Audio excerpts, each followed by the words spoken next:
Hi everybody, it's Alex here. I just wanted to come on here and thank you so much for all the support. There was a moment of realization where I thought, and also at one point in the match, and there were a lot of points where I could 12 words that shattered Spanish television. The Alex EA revolution nobody saw coming. The most deafening sound in the world isn't a scream.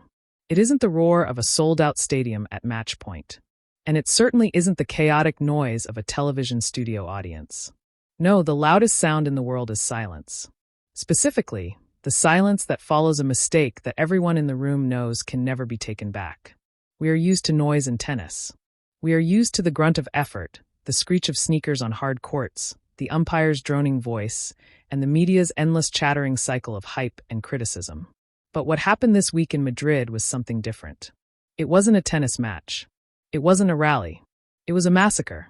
And not a single ball was hit. Welcome back to Champions Tennis, your home for the rawest, realest, and most explosive stories from the tour.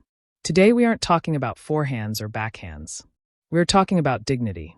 We are talking about the moment the Filipino phenom Alex Eala walked into the lion's den of Spanish television, faced down a legend of satire, and with just 12 words brought an entire network to its knees. If you think you know Alex Eala, the quiet, hardworking graduate of the Rafa Nadal Academy, you need to think again because the girl who left the Philippines to chase a dream is gone. In her place stands a woman who just taught the European media a lesson they will never ever forget. What exactly did Elrond Wyoming say to provoke her? Why did the producers try to cut the feed? And what were the 12 words that have the entire tennis world screaming respect? Buckle up. This is the story of the calm that stunned the world. To understand the weight of this moment, you have to understand the setting. Music. This wasn't a polite post-match interview on court with a friendly face asking about ball toss percentages. This was El Intermedia. For those of you outside of Spain, El Intermedia is a juggernaut. Music. It's a satirical news show hosted by Elrond Wyoming, a man who is a national institution in Spain. He is sharp, he is cynical, he is incredibly quick-witted, and he makes a living by making people uncomfortable. His guests usually play along. They laugh at his jokes. They accept the roasting, and they try to survive the segment. Alex Eala was invited for what was supposed to be a celebratory segment. Fresh off her stunning performance at the Abu Dhabi Open in early 2026, where she showcased a level of grit that reminded everyone why she is a Nadal Academy graduate. A is currently the hottest topic in Asian tennis. She's breaking into the top tier. She's making headlines, and naturally the Spanish media, which views her as an adopted daughter due to her training in Mallorca, wanted a piece of her. But from the moment she walked onto that set, the vibe was off. Sources inside the studio described the atmosphere as condescending. There was an air that Eala should be grateful just to be there. Wyoming, playing his character of the grumpy, skeptical veteran, didn't start with congratulations.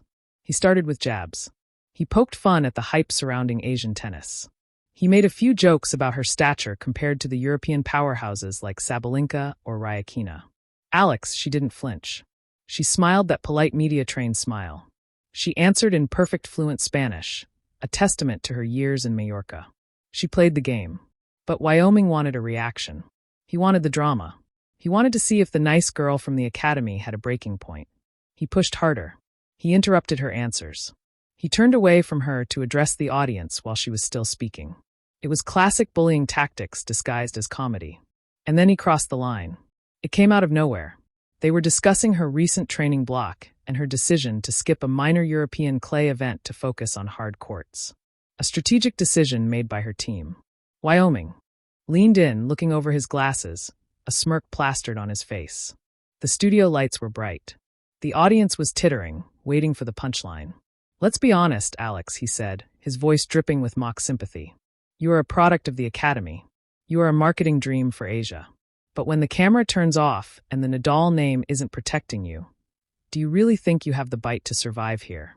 Or are you just a polite guest in a sport that belongs to us?" The audience gasped. It wasn't a joke. It wasn't satire. It was a direct attack on her legitimacy. It was an insult that dismissed every drop of sweat, every tear, and every hour she had spent grinding on the courts of Mallorca, far away from her family in the Philippines.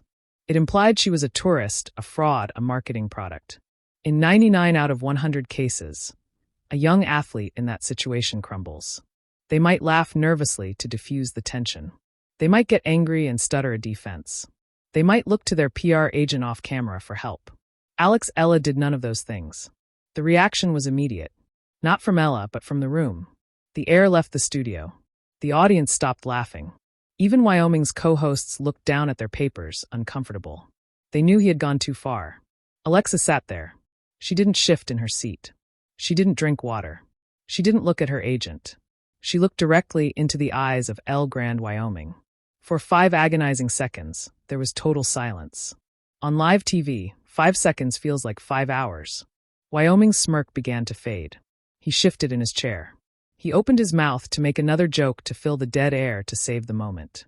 But before he could make a sound, Alex leaned forward just an inch. The movement was so subtle yet so commanding that the camera operator zoomed in instinctively. Her voice was low. It wasn't the high-pitched, eager voice of a junior player. It was the voice of a veteran. The voice of someone who has stared down match points against the best in the world. She delivered 12 words. 12 cold, measured words that cut through the studio like a razor blade. I do not need your applause. I play only for my country. That was it. She didn't shout. She didn't call him names. She didn't explain her ranking or her titles. She simply rejected his entire premise. I do not need your applause. A rejection of his show, his fame, and his approval. I play only for my country. A declaration of loyalty, purpose, and identity that he could never touch. She leaned back. She crossed her hands in her lap, and she stared at him. The studio froze. Wyoming, the man who always has a comeback. The man who lives to have the last word, had nothing.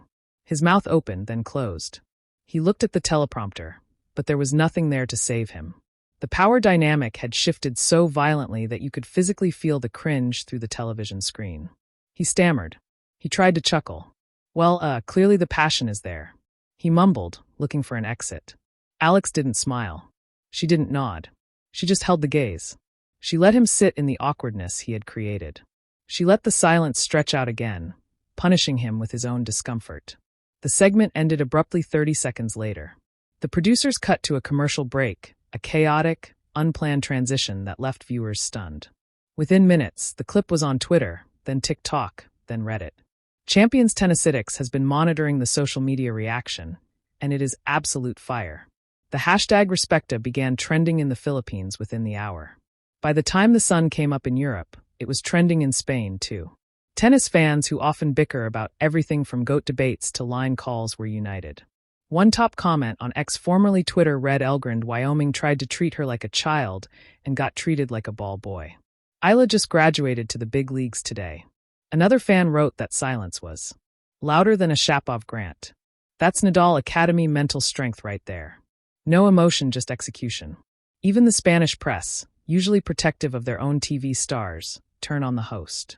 Mara ran a digital headline asking, "Did El Intermedia go too far with Eala?" The answer from the comment section was a resounding yes. Why did this moment resonate so hard? Why are we making a video about 12 words? Because this is about more than just a rude TV host. This is about the narrative that has followed Eala for her entire career. Let's look at the facts. Eala is not a marketing product. She is a grinder. This is a girl who left her home in the Philippines as a young teenager to live in a dormitory in Majorca. She learned a new language. She adapted to a new culture. She trained under the brutal Spanish sun, adopting the heavy spin physical style of the Spanish Armada while keeping her own flat-hitting aggressive flair. We saw this in 2025 at the US Open. Remember the controversy? She was spotted mouthing a passionate word in Tagalog during a heated match. The pearl clutchers in the media tried to make it a scandal. They tried to say she was losing composure. But her fans, the millions of Filipinos who wake up at 3 o'clock in the morning to watch her matches, knew the truth. That wasn't a loss of composure. That was fire. That was the warrior spirit coming out. And we saw it again just weeks ago in Abu Dhabi in 2026 facing Sasnovich down in the third set. Eala didn't panic. She dug in. She played ugly. She played hard. And she won. She reached the quarterfinals of a WTA 500 event, proving that her ranking is catching up to her talent. So when a TV host sits in a comfortable chair and questions her legitimacy, he isn't just insulting her, he is insulting the process. He is insulting the thousands of hours of unseen work. Eala's response was perfect because it refused to engage with the insult on the insulter level. She didn't defend her tennis. She didn't list her accolades. Junior Grand Slam winner, multiple ITF titles, WTA victories. She elevated the conversation. I play only for my country. It puts the focus back on what matters. The 115 million people she represents every time she steps on the court. It reminds everyone that she carries a flag that is rarely seen in the final stages of tennis tournaments.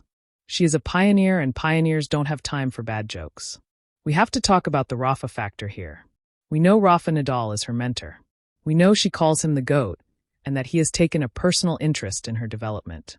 Usually when we talk about the Nadal influence, we talk about the lefty forehand. We talk about the footwork. We talk about the fighting spirit. But what Eala displayed on Spanish TV was the other side of Nadal. The class, the dignity. Think about it. How many times have we seen Rafa insulted or questioned by the media?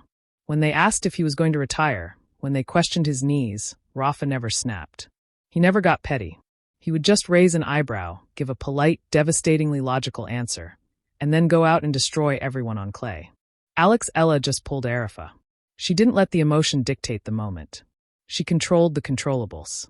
The 12 words were a tactical masterclass. She hit a winner down the line, and Wyoming was left standing at the net looking foolish. Now, for those of you following the storyline closely, the timing of this could not be more critical. We have breaking news regarding Eala's schedule following this TV disaster. There were rumors started by some of the same cynical media outlets that Eala might withdraw from her next exhibition match in Madrid due to the media storm. They thought she would go into hiding. They thought the pressure of the viral moment would be too much. False. We have just received confirmation that Eala was spotted on the practice courts in Madrid this morning, just hours after the broadcast aired. And guess what? She wasn't hiding. She was smashing balls. Witnesses at the practice facility say. She looked scary focused. No smiles, no waving to the cameras, just business. And here is the kicker. Her team has confirmed she will play the upcoming Challenger event, and the draw has just come out. Her first-round opponent, a Spanish wild card. You literally cannot write a better script than this. The universe has set the stage for Alexa to let her racket do the re.